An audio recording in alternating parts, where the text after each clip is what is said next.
Good afternoon, children. My name is Vasudev Prasad. Today I am giving my lecture on money and banking. So you will see here money. What is money and what is the work of bank? So money.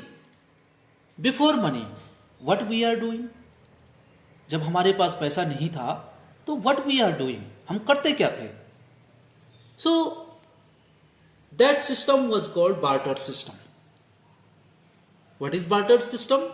When we goods and take goods. जब हम सामान देते थे, एक सामान को देते थे और उसके बदले दूसरे सामान को हम लेते थे, मतलब सामान के बदले सामान को दिया और लिया जाता था. We are giving and taking goods without money. We have no measurement. हमारे पास कोई मापतोल की सुविधा नहीं थी, तो हम उस समय बार्टर सिस्टम करते थे. Suppose that I have 10 kg sugar and the other person has 10 kg rice. So he will give me 10 kg rice, 10 kg sugar equal to 10 kg rice. तो 10 kg sugar equal to 10 kg rice. एक person ने उसको 10 kg sugar दे दिया और दूसरे person ने उसको 10 kg rice दे दिया. इस प्रकार से उनका एक्सचेंज चलता था. एक्सचेंज, लेन देन. तो gradually we have money. And what is money? Money is the medium to discharge debts. What is money? Money which discharge debts accepted by government. Government acceptance मतलब सरकार ने उसको स्वीकृति दी रखी है. To discharge debts. यदि हमारे ऊपर कोई कर्जा है तो हम उसको उतार सकते हैं. Paying bill. यदि हमने कुछ चीज का यूज किया है, बिल बना है, तो हम उसको अदर पे कर सकते हैं. तो चेक्स का यूज करेंगे. पैसे के लेन देन में हम पैसे का चेक के द्वारा भी पे कर सकते हैं या ले सकते हैं, और किसी सामान को परचेज भी कर सकते हैं.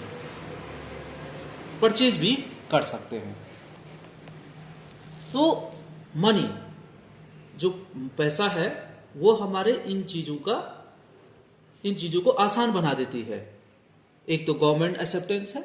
Wherever we will go, we can take money in our pocket or in our hand because it is government acceptance. So the second thing, to discharge debts.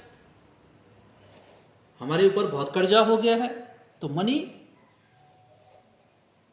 is a medium to pay debts. Paying bill, अपने जो bill वगैरह है, हमारे bills आते हैं, electric bill, water bill, hotel bill, so many types of bills. तो we can pay by the help of money. तो money makes our life easy. Money is a medium of measurement of anything. किसी भी वस्तु को मापने का एक चीज है ये रुपया पैसा, जिससे हम किसी भी चीज को मेजर कर सकते हैं. इसमें हम किसी भी चीज को इस तरीके से ले रहे होंगे कि कोई भी चीज है वो कितने रुपए की होगी, किसी न किसी रुपए की से होगी. तो इस तरीके से. तो अगर ये मार्कर है मेरे पास, तो इस मार्कर को हम कैसे मेजर करेंगे? तो हमने कह दिया भाई इस मार्कर को, इसकी कॉस्ट है 25 रुपीज. तो जब से हमारे पास मनी आया है, तब से ये चीज आसान हो गई कि हम इसको 25 रुपीज में इसको परचेज करेंगे.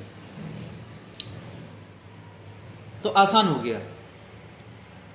अब types of money, types of money, हमारे पास मनी कितने प्रकार के हैं? तो भाई हमारे पास मनी 4 प्रकार की है, M1, M2, M3 और M4। हमारे पास 4 प्रकार के मनी है। तो M1 कौन सी मनी है? तो हमने इस मनी को 4 प्रकार से बांटा हुआ है, ठीक। तो M1 में जितने भी लिक्विडिटी हमारे पास है, लिक्विडिटी का मतलब है जिसको हम तुरंत अपने हाथ में रख सकते हैं। वी आर यूजिंग टेकिंग और पेइंग। हम इसको पे भी कर सकते हैं और टेक भी कर सकते हैं, ले भी सकते हैं, दे भी सकते हैं, क्योंकि हमारे पास हर समय रहता है ये, यानी लिक्विडिटी में है, हम किसी भी समय अपने पैसे का यूज कर सकते हैं। तो वो M1 हो गया, लिक्विडिटी, लिक्विडिटी, ठीक है। इसमें हम उन पैसों का यूज नहीं करते हैं जो बैंकों में जमा है, हम केवल उन्हीं का यूज कर रहे हैं जिसका यूज हम कर सकते हैं, हमारे पास रहता है डे टू डे लाइफ, अपनी डे टू डे लाइफ के लिए। तो that is called M1 money. दूसरा मनी क्या है कि एक तो लिक्विडिटी में हमारे पास जो मनी है, और प्लस जो हमारे पोस्ट ऑफिस में सेविंग अकाउंट्स हैं, जो छोटी छोटी बचतें होती हैं, उसको हम कहते हैं M1 plus saving, saving in post office. तो पोस्ट ऑफिस में जो छोटी छोटी बचतें हैं और जो M1 लिक्विडिटी है, उसको कहते हैं हम M2 मनी, ठीक है। यानी कि धीरे धीरे हम जब आगे की ओर बढ़ रहे हैं, तो वो जो मनी का है, मनी जो है थोड़ा सा विस्तार हो रहा है, उसमें एक्सटेंड हो रहा है, ज्यादा मनी की बात होगी। अब M3 की बात करते हैं कि M2, इसमें जो M2 मनी है, M2 को लिए हमने क्या बोला था, M1 plus saving in post office, यानी लिक्विडिटी प्लस पोस्ट ऑफिस की सेविंग, ये तो हो गई M2 मनी, और प्लस इसमें long net time deposit with commercial banks, ठीक है, long net deposit in commercial banks, CB, commercial banks. हमने कॉमर्शियल बैंक में जो जमा करेंगे, प्लस जो लिक्विडिटी है, जो हमारे पास हर समय रुपया पैसा रहता है वो, और जो हमारे पोस्ट ऑफिस में सेविंग है, पोस्ट ऑफिस में हम जो थोड़ा थोड़ा अपने पैसे जमा करते हैं, इन तीनों को मिलाकर के बनती है M3 मनी। तो M3 में 3 टाइप की मनी हो गई। फर्स्ट क्या हो गई, जो लिक्विडिटी है, जो हमारे पास हर वक्त जो रुपया पैसा होता है। दूसरी, जो पोस्ट ऑफिस में जो हमारी छोटी छोटी जो रकम जमा है, मनी। और तीसरा, जो हमने लंबे समय के लिए कॉमर्शियल बैंक में जमा कर रखी है, तो M3 मनी। इसीलिए इसको M3 से डिनोट किया है। इसमें 3 चीजें हैं। पहली चीज liquidity, second thing deposit in post office saving account, and third is depositing in commercial banks, long term, लंबे समय के लिए जो कॉमर्शियल बैंक में जमा किए जाते हैं, M4। अब M4 में क्या है, M4 में है M3 plus total deposit with post office saving, total deposit in post office. हमने पोस्ट ऑफिस में जितना भी जमा किया है, और प्लस M3, यानी M3 में हमारी 3 चीजें थी, और चौथी चीज टोटल डिपॉजिट हो गया। यानी तो क्या क्या हो गया, लिक्विडिटी हो गए हमारे पास, प्लस पोस्ट ऑफिस में जो सेविंग अकाउंट्स हैं, प्लस जो कॉमर्शियल बैंक में हमने जमा किए हैं, एंड प्लस जो पोस्ट ऑफिस में जो सारी डिपॉजिटें हैं जितने भी प्रकार की, वो हम जब इसमें यूज करते हैं, वो M4 मनी हो गया। यानी ये मनी का विस्तार है, ठीक है। M1, M2, M3, M4, इसमें से असली जो मनी हमारे पास हर समय जो रहती है वो है M1, और जो M4 मनी यहां पर लास्ट में दे रखा है, ये वो है जो बैंकों में जमा रहती है, जो कॉमर्शियल बैंक में जमा होती है, जो पोस्ट ऑफिस में जमा होती है, इस तरीके से। और जो टोटल जमा डिपॉजिट हमारे बैंकों में रहता है और प्लस लिक्विडिटी, तो इस तरीके से ये हमारी मनी का टाइप्स ऑफ मनी हमने इसमें इसको डिवाइड कर रखा है। तो अब आपको पता हो गया होगा कि money, what is money? Money is a medium to exchange goods. मतलब पैसा, रुपया पैसा एक ऐसी चीज है जो कि हमारे सामान की खरीदी और उसको बेचने के लिए एक माध्यम है। उसको हम सामान को मेजर कर सकते हैं रुपये पैसे में। फिर बार्टर सिस्टम क्या है इसमें? तो barter system exchange of goods. When we are taking good from other person, then we are giving him the other thing. Replacing things between two person is called barter system. दो या दो व्यक्ति के बीच वस्तुओं के आदान प्रदान, ठीक है, उसको हम बार्टर सिस्टम कहते हैं। एक्सचेंज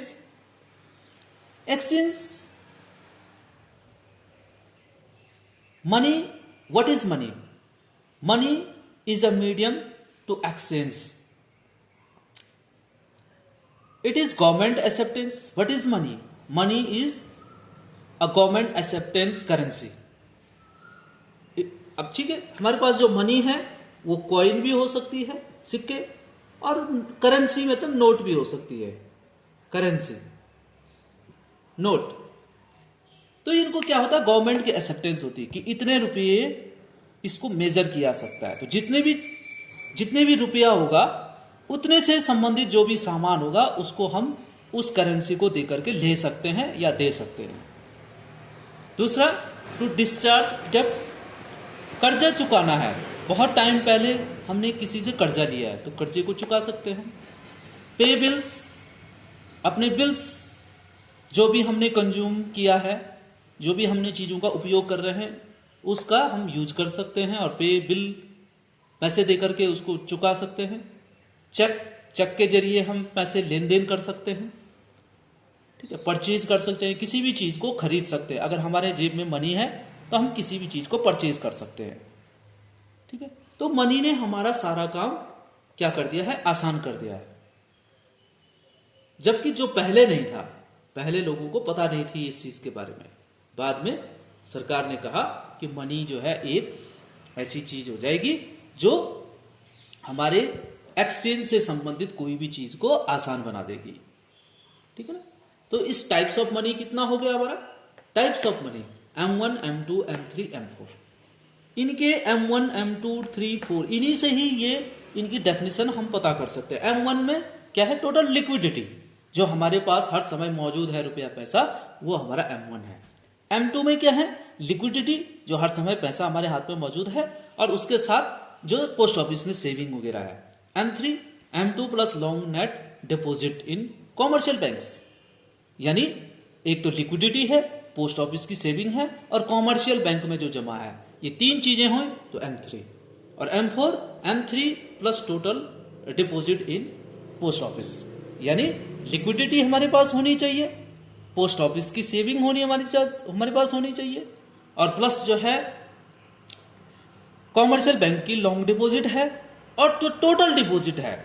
अब पोस्ट ऑफिस में सेविंग डिपॉजिट भी होती है और इसमें जो है हमारा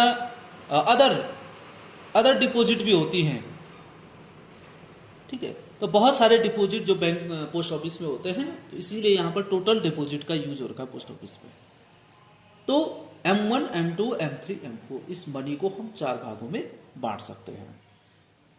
अब बात आती है कि बैंकिंग क्या चीज है। इस पैसे को रखना और इसको जारी करना, कहां इन्वेस्ट करना, वो काम है बैंकिंग का। तो what is banking? It is accepting deposits, making investment and granting loans and earning profits. तो ये क्या क्या करता है? एक तो डिपॉजिट जमा करेगा, डिपॉजिट करेगा,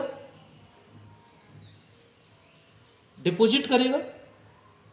सेकंड थिंग, इन्वेस्टमेंट करेगा। इन्वेस्टमेंट करेगा bank.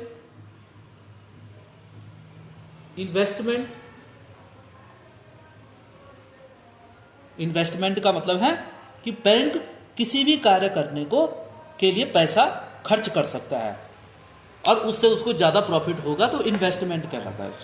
It is called investment. Next क्या है? Granting loans. किसी आदमी को अपना काम चलाना है, कोई फैक्ट्री चलानी है, पैसा नहीं है तो वो लोन लेगा बैंक से, तो वो बदले में उसको मनी भी रिटर्न करेगा और जितने दिन उसने अपने पास रखा उसके बदले का इंटरेस्ट भी देना पड़ेगा बैंक को। तो बैंक इस तरीके से अपनी कमाई करता है कि लोन देगा और उसको कुछ % इंटरेस्ट लेकर के उसको वापस लौटाना पड़ेगा बैंक को। तो ये सारे काम प्रॉफिट जमा करने के लिए बैंक करता है कि पीपुल, आम जनता से, लोगों से डिपॉजिट जमा कराता है, उस पैसे को कहीं इन्वेस्टमेंट में लगाता भी है जिससे पैसा अर्न हो, और लोनिंग भी करता है कि जिससे हम, कोई व्यक्ति अपने किसी फैक्ट्री के लिए या किसी प्रोडक्शन के लिए या किसी सेटअप बनाने के लिए पैसा लोन लेता है बैंक से, और बैंक कहता है कि आप इतने टाइम बाद इस पैसे को लौटाएंगे और इतना % इस पर इंटरेस्ट भी वापस दोगे। तो इस प्रकार से बैंकिंग सेक्टर अपने कमाई करता है। इन सारी चीजों से हमारा पूरा इकोनॉमी सेक्टर आसान हो गया है। It makes easy to our economic sector. हमारे अर्थतंत्र जो है इससे अच्छा हो गया है। We can exchange the thing easily and we can deposit, we can do investment और we can take loans from the bank any time। हम किसी भी समय इसको ऑफलाइन ऑनलाइन बैंकिंग में ये काम हर समय कर सकते हैं। पैसे का लेन देन से संबंधित सिर्फ बैंक इस पे इंटरेस्ट लेगा, क्योंकि बैंक अपनी कमाई इसी पैसे को जमा करता है और इन्वेस्टमेंट और लोन्स इनका यूज करके जो भी कमाई वगैरह करता है, तो ये सारी उसके अपने तरीके हैं अर्निंग के। तो मनी से संबंधित वो जो भी काम करेगा, डिपॉजिट, इन्वेस्टमेंट, लोन्स, ये सारी चीजें करेगा, वो हमारा बैंकिंग सेक्टर हो जाएगा। वो इसी क्षेत्र में काम करता है। तो what is banking? You will say it is accepting deposits, making investments, granting loans and earning profits. ठीक है, जो हमारी जमाओं को स्वीकार करता है और मेकिंग इन्वेस्टमेंट, कहीं खर्चा लगाता है किसी क्षेत्र में, ग्रांटिंग लोन्स, लोगों को समय पर पैसा उपलब्ध करवाता है, बाद में लौटाना पड़ेगा उनको, और अर्निंग प्रॉफिट्स, इससे वो प्रॉफिट कमाएगा इंटरेस्ट के रूप में। यानी पैसे का यदि यूज होगा कहीं, बैंक के पैसे का यदि कोई यूज करेगा तो उसको इंटरेस्ट देना पड़ेगा, वही उसका प्रॉफिट होता है बैंक का। ठीक है, तो इस तरीके से इस पूरे सिस्टम ने हमारे इकोनॉमी को आसान कर दिया है रन करने के लिए, क्योंकि किसी भी चीज को हम मनी में कंपैरिजन कर सकते हैं। माना ये कॉपी है, इसको हम मनी में कन्वर्ट कर सकते हैं। ये कॉपी है नोटबुक, इसकी कॉस्ट हो जाएगी 50 रुपये, या तो 50 रुपये दो या ये बुक ले जाओ, आसान हो गया। ये मार्कर है, इसकी कॉस्ट 25 रुपीज है, तो या तो मार्कर ले जाओ, ये 25 रुपीज इसको बदले में दे दो, तो इक्वल हो गया। यानी हमने फिक्स हो गया रेट। इनको बनाने में जो खर्चा आया वो उन्होंने उसको मनी में मेजर कर दिया। तो इस पूरे सिस्टम को हम मनी में कन्वर्ट कर सकते हैं। जिस चीज को हम मनी में कन्वर्ट नहीं कर सकते हैं, we can't take in our study, उसको हम अपनी स्टडी में शामिल नहीं करते हैं। ठीक है ना। तो इस तरीके से हम केवल इकोनॉमिक, जो रुपये पैसे से संबंधित जो भी चीजें हमारे इस क्षेत्र में आ जाएंगी, हम उनका स्टडी करेंगे। तो थैंक यू चिल्ड्रन, आपको मेरा टॉपिक समझ में आया होगा, मनी एंड बैंकिंग, और इससे जो संबंधित जो बाकी जानकारी होंगी, इसको हम फर्दर स्टडी में लेंगे। ठीक है, thank you, have a nice day.